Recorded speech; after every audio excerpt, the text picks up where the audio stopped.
পুরনো ব্যবস্থার পরিবর্তন ছাড়া বাংলাদেশকে বদলানো যাবে না, এমন মন্তব্য করেছেন এনসিপির আহ্বায়ক নাহিদ ইসলাম।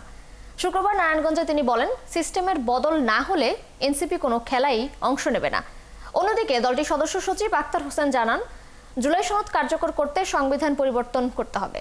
এজন্য আবারও গণপরিষদ নির্বাচনের দাবি করেন তিনি। রহিম রোমনের প্রতিবেদন।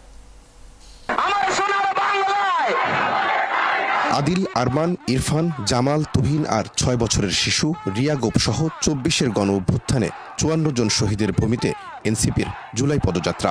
কর্মসূচির ১৮তম দিনে নগরের নিতাইগঞ্জ মোড়ে পদযাত্রায় যোগ দেন তরুণ, যুবা সহ বিভিন্ন শ্রেণী পেশার মানুষ। বিকেল ৪টার পর নিতাইগঞ্জ থেকে শুরু হওয়া জুলাই যাত্রা মাইল পেরিয়ে এসে পৌঁছায় চাষাড়া মোড়ে। নেতাকর্মীদের স্লোগান আর করতালিতে মুখরিত হয়ে ওঠে এই চৌরঙ্গি।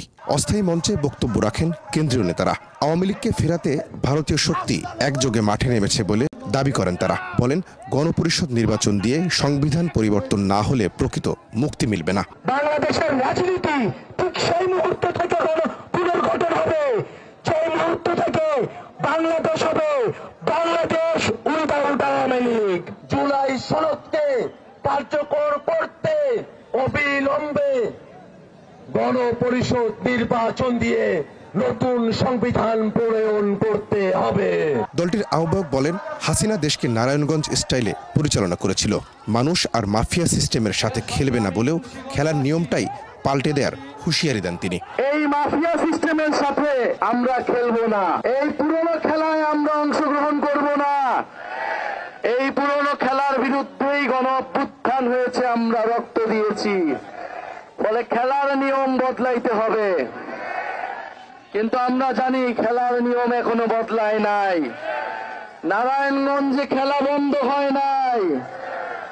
যদি খেলা বন্ধ না হয়, আরেকটা গণ অভ্যুত্থানের জন্য প্রস্তুতি নেয়। এর আগে মুন্সিগঞ্জে এক সংক্ষিপ্ত পথসভায় গোপালগঞ্জে হামলার প্রসঙ্গ টেনে এনসিপির নেতারা বলেন, যে সংস্কার কাজ চলছে তা বাস্তবায়ন করতে হলে কোনো দলের গোলামিকে আর প্রশ্রয় দেওয়া যাবে না।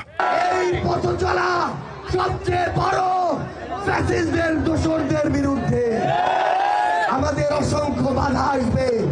আমাদের ঐক্যবদ্ধভাবে সেই বাধা মোকাবেলা করতে হবে।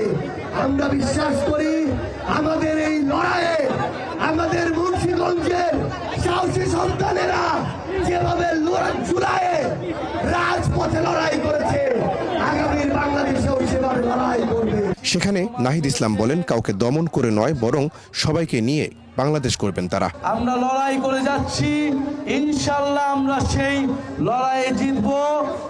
আমরা আমাদের সাথে উপরওয়ালা রয়েছে, নিচে বাংলাদেশের জনগণ রয়েছে। রহিম রোমন, ৭১, নারায়ণগঞ্জ।